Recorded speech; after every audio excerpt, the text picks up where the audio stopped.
dia você vai estar cara a cara com Jesus. Não em teoria, não em hipótese. Diante dele, haverá um momento de prestação de contas. Hebreus nos lembra que está reservado aos homens morrerem uma só vez, vindo depois disso o juízo. Hebreus 9:27. Romanos e Apocalipse confirmam. Haverá uma hora em que cada um prestará contas diante do trono. E quando esse dia chegar, a Bíblia revela que não serão perguntas vagas ou abstratas que determinarão nosso destino. Serão 3 perguntas diretas. 3 questões que expõem a raiz da nossa vida com Deus. Hoje eu quero caminhar com você por cada uma delas, porque as respostas mudam tudo. Antes de irmos mais longe, deixe-me dizer algo com clareza pastoral. Este não é um sermão para condenar, mas para acordar. Deus não quer nos envergonhar. Ele quer nos salvar, restaurar e tornar nossas vidas produtivas para o reino. Se essa mensagem está falando com você e você quer mais ensinamentos que te preparem para esse dia, inscreva-se agora e fique comigo até o final. Quando falamos do dia do juízo, precisamos entender 2 verdades bíblicas essenciais que nos mantêm humildes e esperançosos ao mesmo tempo. Primeiro, há responsabilidade. Romanos 14:10-12 diz que todos compareceremos ante o tribunal de Deus e cada um dará conta de si. Segundo, há uma justiça reta e uma misericórdia oferecida agora. Apocalipse descreve os livros sendo abertos, símbolos da soberania de Deus e da memória fiel de tudo o que foi vivido. Não é um espetáculo arbitrário, é o momento em que a realidade inteira é trazida à luz. Partindo dessa base, as 3 perguntas que Jesus fará não são meras curiosidades. Elas investigam onde repousou a sua fé, como você administrou o que recebeu e como seu coração amarrou-se aos mais vulneráveis. Vamos olhar para cada uma com cuidado. A primeira pergunta que Jesus fará e que toca o centro da história humana é: o que você fez com o meu filho? Essa pergunta é, acima de tudo, uma questão de relacionamento, não de conhecimento. Muitos crescem ouvindo sobre Jesus, frequentam cultos, fazem orações de rotina, ajudam em projetos sociais e, mesmo assim, no íntimo, não o receberam verdadeiramente como Senhor e Salvador. João explicita essa diferença. Conhecer a respeito de Cristo não equivale a ter vida nele. João 3,18 diz que quem não crê já está julgado. A fé em Jesus é a passagem para a vida verdadeira. Em 1 João 5,12 encontramos a mesma ideia. Ter o Filho é ter a vida. Não tê-lo é continuar separado de Deus. Quando Jesus fizer a pergunta sobre seu Filho, ele não estará interessado em diplomas teológicos, números em uma coluna de ofertas ou em quantas vezes você cantou no coral. Ele estará olhando para a intimidade. Você o recebeu como Senhor? Você depositou sua confiança nele para perdão, para redenção, para mudança de vida? João 14,6. Nos lembra que ele é o caminho, a verdade e a vida. Afirmar isso com os lábios ou entender isso intelectualmente não é o mesmo que confiar nele no coração. Há respostas possíveis quando você se depara com essa questão. Uma resposta é a indiferença. Eu ouvi falar, achei bonito, talvez até acredite em algumas coisas, mas não o coloquei no centro da minha vida. Outra é a religiosidade externa. Eu faço o que me mandam, sigo tradições, participo, faço o que é visível. Uma terceira resposta é a fé pessoal. Receber Jesus como Senhor e Salvador, fazer dele o centro, submeter-se à sua autoridade e confiar no seu sacrifício para o perdão dos pecados. A Bíblia é clara. A salvação é pela graça mediante a fé, não uma recompensa pelas obras, mas uma porta pela qual entramos. As obras não nos salvam, elas mostram quem realmente está dentro da casa. Imagine um cantor talentoso que cresce em uma família cristã e até lidera louvores, mas que, nos bastidores, vive distante de Jesus. Ou pense num líder religioso que segue rituais e costumes, mas cujo coração está frio para com Cristo. Essas situações nos surpreendem porque nós valorizamos sinais externos. Deus examina o coração. Se você nunca colocou sua confiança verdadeira em Cristo, a pergunta: o que você fez com meu filho?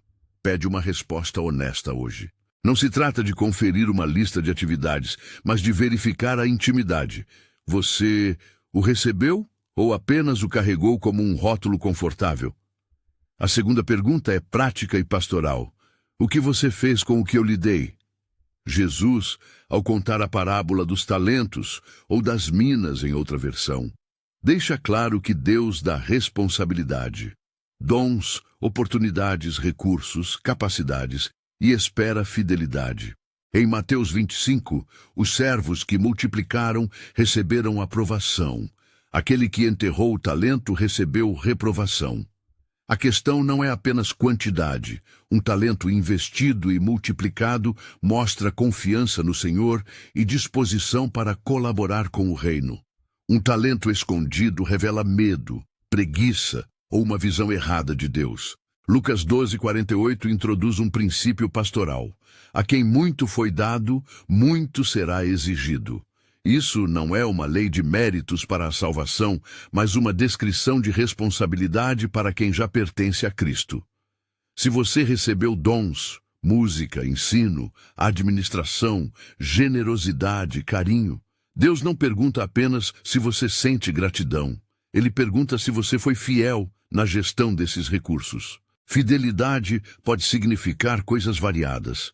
Um professor que usa sua posição para discipular alunos. Uma mãe que investe na fé dos filhos, mesmo quando cansada. Um profissional que exerce sua função com excelência e integridade como testemunho. Às vezes, fidelidade é visível e ovacionada. Muitas vezes é anônima e silenciosa. Permita-me ilustrar. Imagine um músico talentoso que continuamente recebe convites para tocar em eventos. Ele poderia usar esse talento para trazer glória a Deus, encorajar pessoas, ensinar jovens músicos e ofertar a sua arte para projetos sociais. Ou ele poderia usar só para autopromoção, buscando fama. Outro exemplo, alguém com recursos financeiros pode construir uma obra grandiosa para seu nome ou investir em iniciativas que sustentam viúvas, bolsistas e missões. O coração decide como o dom será empregado. Não se trata de que as obras salvam, trata-se de que a fé genuína se manifesta em obras de fidelidade e gestão.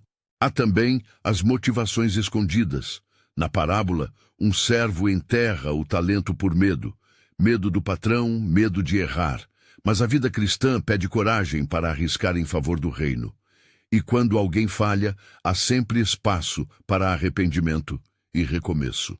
Lucas 15 nos mostra o pai, que recebe o filho perdido com festa. Deus não quer condenar o mordomo infiel, mas quer restaurá-lo se este se arrepender. A pergunta, o que você fez com o que eu lhe dei, é um convite à revisão prática. Seus dons estão sendo usados para a glória de Deus e o bem do próximo? A terceira pergunta revela o tamanho do seu amor. Como você tratou os meus pequeninos? Em Mateus 25, 31, 46, Jesus identifica-se com os famintos, os sedentos, os estrangeiros, os nus, os doentes e os presos, os pequeninos do reino.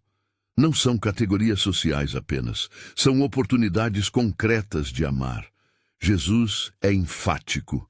O modo como tratamos essas pessoas é modo como tratamos a Ele. E 1 João 4:20 questiona nossa coerência.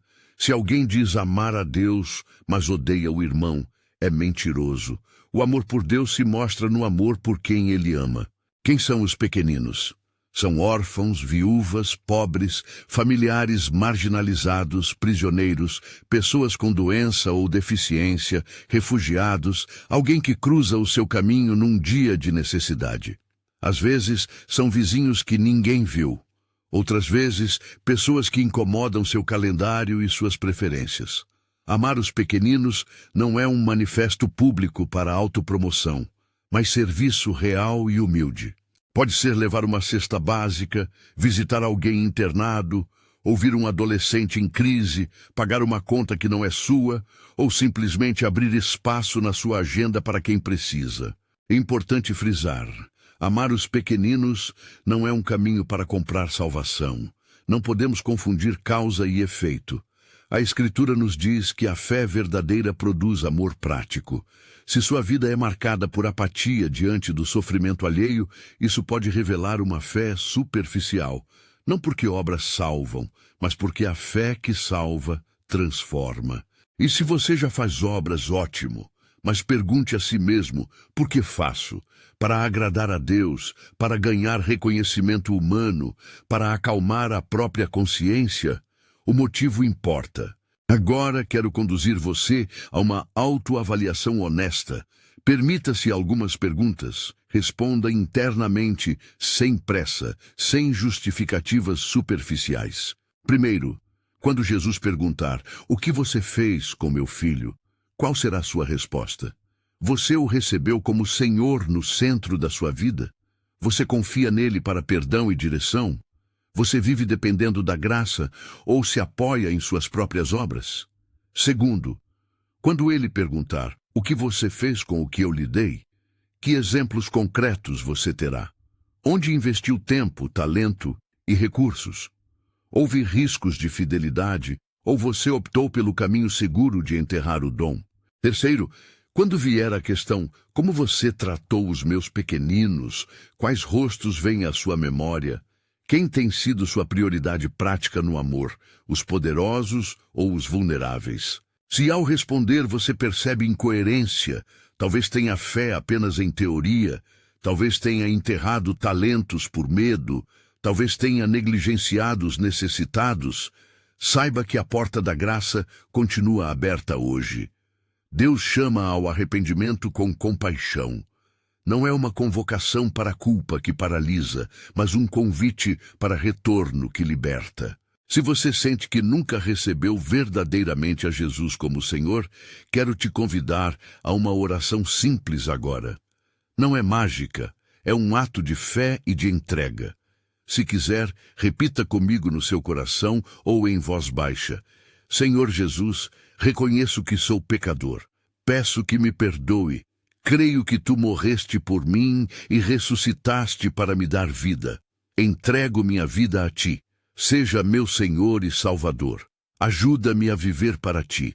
Essa oração, feita com sinceridade, é a porta de entrada para um relacionamento real com Cristo. Depois dessa entrega, busque uma comunidade cristã saudável, peça discipulado, leia a Bíblia diariamente e busque ser batizado como sinal público do novo começo. Procure irmãos que te acompanhem, não para completar uma fórmula, mas para caminhar com você em fé. Se você já confessou Jesus como seu Senhor, mas sente que tem falhado na fidelidade ou no amor prático, então vamos a passos práticos de ajuste. Primeiro, reveja seus dons. Anote-os, peça a opinião de pessoas confiáveis e decida agora um pequeno passo para usar esse dom na próxima semana. Pode ser ensinar um estudo bíblico, oferecer música em um evento comunitário, ajudar num projeto social ou iniciar uma conversa com um vizinho. Segundo, reorganize prioridades de tempo e finanças. Definir um percentual intencional para ajudar os necessitados é um exercício de disciplina espiritual. Terceiro, crie um hábito de presença. Visitar, ligar, escrever mensagens, estar disponível para quem sofre. Pequenos atos repetidos constroem um estilo de vida. Também precisamos falar sobre a motivação. Motivações puras não surgem por decreto, nascem de uma intimidade contínua com Deus. Cultive oração, meditação na palavra e rendição diária. Quando a sua força vem do Senhor, você não age para impressionar, mas para obedecer. E quando falhar, porque todos falhamos, arrependa-se, peça perdão, faça restituição quando possível e recomece com humildade. Há desafios práticos, medo do julgamento humano, insegurança em expor dons, vergonha pelas falhas passadas. Lembre-se de que Deus perdoa e restaura. O filho pródigo não foi apenas perdoado, foi reintegrado, celebrado. Não permita que o medo impeça a fidelidade. E não confunda perfeição com progresso. O Senhor olha o coração que se volta de verdade para Ele. Quero falar também aos que se consideram cristãos fiéis, mas talvez tenham se acomodado. O juízo não é surpresa para Deus. Ele nos chama à vigilância. Olhe sua vida. A paixão por Cristo, a compaixão pelos pequeninos, a coragem para investir seus dons apesar do risco. A vigilância não é um discurso de terror, mas de amor zeloso. Deus quer ver frutos que permaneçam.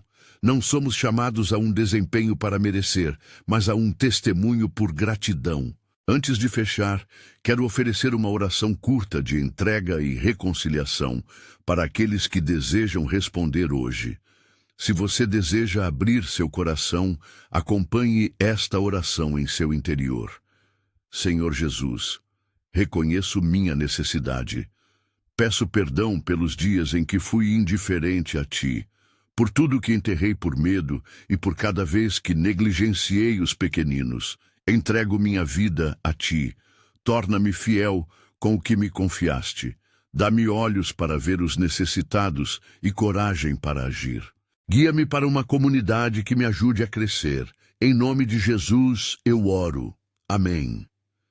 Se você fez essa oração, procure alguém na sua igreja ou nos comentários aqui para te orientar nos próximos passos práticos. Agora, algumas instruções práticas passo a passo para quem quer transformar essa convicção em vida diária.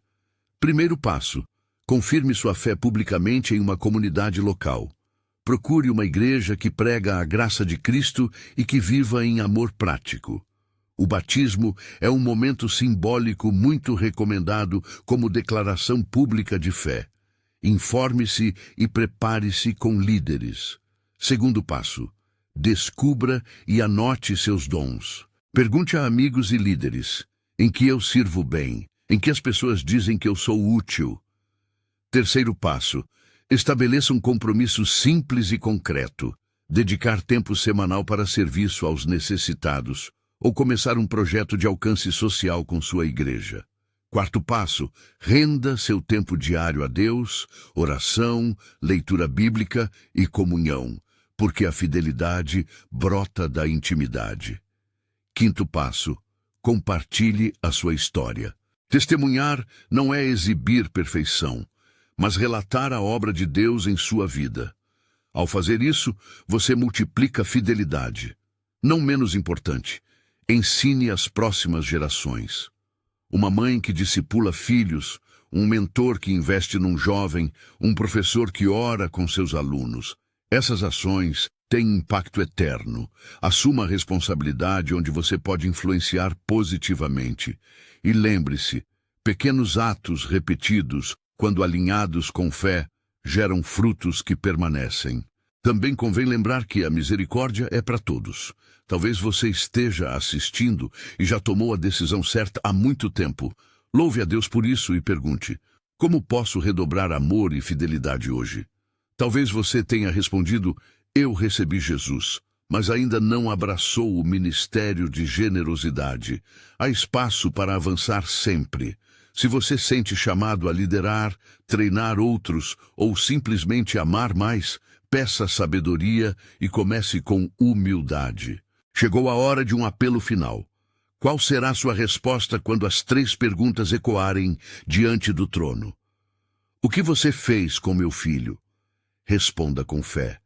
O que você fez com o que eu lhe dei? Responda com fidelidade prática. Como você tratou os meus pequeninos? Responda com amor ativo. Se essa palavra atingiu o seu coração, faça algo agora.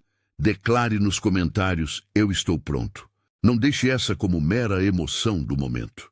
Transforme essa decisão em passos concretos. Busque uma igreja, peça discipulado, use seu dom, ame alguém em necessidade. Se esta mensagem mexeu com você, escreva "Eu estou pronto" nos comentários, compartilhe com alguém que precisa ouvir isto e, se ainda não for inscrito, inscreva-se para receber mais ensinamentos que fortalecem sua caminhada. Que o Senhor nos encontre vigilantes, cheios de fé prática e ternura pelos pequeninos. Que Ele nos dê coragem para investir nossos dons para a sua glória, humildade para reconhecer nossas falhas e compaixão para amar sem esperar retorno. Agora eu oro uma bênção sobre você. Que a graça de Jesus te envolva, que a paz de Deus guarde seu coração e que o Espírito Santo te capacite a viver fielmente. Vá em paz, comprometido com aquele que perguntou, com amor por aquele que se fez pequeno por nós, e com coragem para hoje usar o que ele te confiou. Amém.